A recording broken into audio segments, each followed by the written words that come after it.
सदर मुमलिकत ने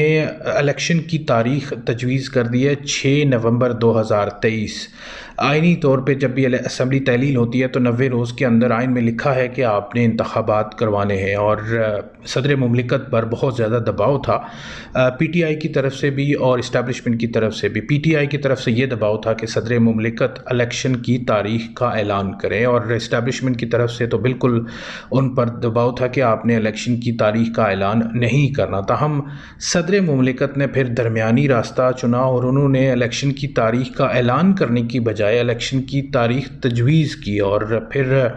ख़त जो है वो इलेक्शन कमीशन को लिख दिया इलेक्शन की तारीख़ की तजवीज़ के साथ। अब चूँकि बाल जो है उन्होंने इलेक्शन कमीशन की कोर्ट में डाल दी है, लेकिन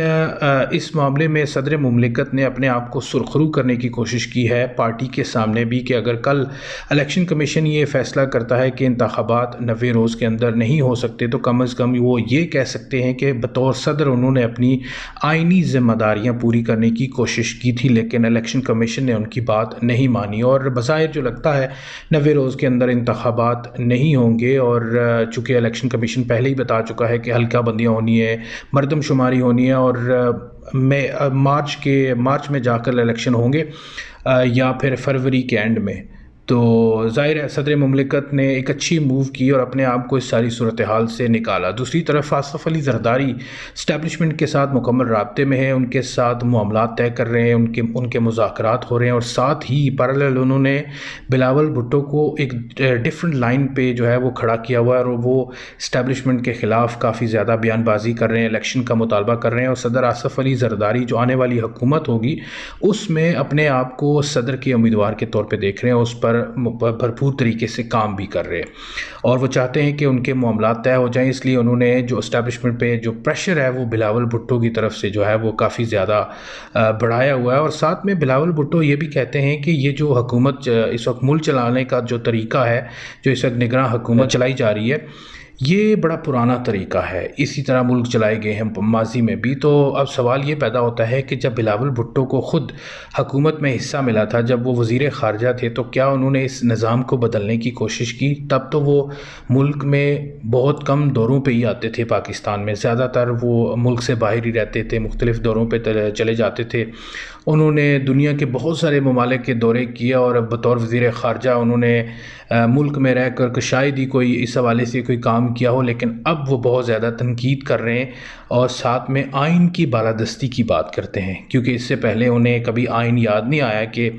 KPK में इलेक्शंस होने चाहिए थे 90 रोज़ के अंदर। पंजाब असम्बली के जो इलेक्शन है वो भी 90 रोज़ के अंदर होने चाहिए थे, लेकिन ऐसा नहीं हुआ। इसके अलावा नवाज़ शरीफ अपने आप को चौथी मरतबा वज़ीर-ए-आज़म के तौर पे देख रहे हैं। उनकी पार्टी की तरफ से एक बाकायदा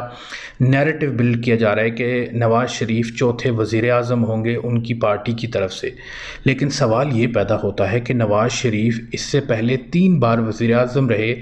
क्या लोगों का जो मयार ज़िंदगी है वो बेहतर हुआ? मुल्क की इकॉनमी ठीक हुई? जो इस वक्त मुल्क की सूरत हाल है ओवरऑल अगर आप देखें हर कोई दावा तो ये करता है कि हमने मुल्क में तामीर और तरक्की का इनकलाब बर्पा किया, लेकिन आप ये देख लें कि मुल्क के इस वक्त क्या हालात हैं।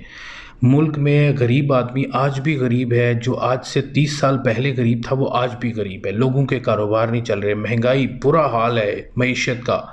बेरोज़गारी अरूज पे है। ऐसे में जब आप ये दावा करते हैं कि हम वज़ीर-ए-आज़म बनेंगे तो पता नहीं क्या कर देंगे, ये सिर्फ़ लोगों को धोखा देने वाली बात है। अव्वल तो बात यह है कि नवाज़ शरीफ शायद ही इलेक्शन से पहले या बाद में पाकिस्तान जा सके, क्योंकि अभी तक उनके कोई मामलात तय नहीं हुए, लेकिन उनकी पार्टी की तरफ से बाकायदा तौर पे ये नैरेटिव बिल्ड किया जा रहा है कि नवाज़ शरीफ जल्द पाकिस्तान वापस आएंगे। अभी तो फ़िलहाल इस्टेब्लिशमेंट ने मुल्क की मईशत और करप्शन ख़त्म करने का जो ऐलान किया है और उस पर बड़ी सख्तियाँ की जा रही हैं, बड़े ज़ोर शोर से काम किया जा रहा है और इस वक्त डॉलर का रेट भी नीचे आ रहा है, स्टॉक एक्सचेंज ऊपर जा रही है, मुल्क से महंगाई जो है उसको कंट्रोल करने की कोशिश की जा रही है, मुल्क में सरमायाकारी लाने की कोशिश की जा रही है। और यूँ लगता है कि थोड़े लंबे अरसे तक इस निगरान हुकूमत को चलाया जाएगा और इस निगरान हुकूमत को बड़े मुनज़्ज़म तरीके से चलाया जाएगा।